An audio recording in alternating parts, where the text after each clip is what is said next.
Bakın Hazreti Şeyh 18 yaşında bir genç İran'dan Irak'a geldi. Bağdat'a geldi. Şeyh Hammad-ı Dabbas'ın yanında dergahında derviş oldu. İlim talep etti. Birçok ulemalardan ilim aldı. Sarf, nahu, tefsir, hadis, fıkıh, kelam, akaid, siyer, usul, bedi', beyan, mecaz, istiare. Bu ilimleri aldı.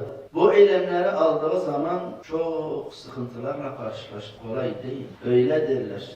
El-ilmu evveluhu murrun minel basari. İlim başı soğandan acıdır. Nefes istemez, şeytan istemez. İnsan alim olsun, hem kendisi kurtulsun hem de insanları kurtarsın istemez. Normal insanlara bir başına saldırıyorsa ilmi talep eden talebeye 100 şeytanla saldırır. Onu yolundan çevirmek için. Allahu Teala'yı isteyen sofiye 100 şeytanla saldırır onu dergahtan uzaklaştırmak için.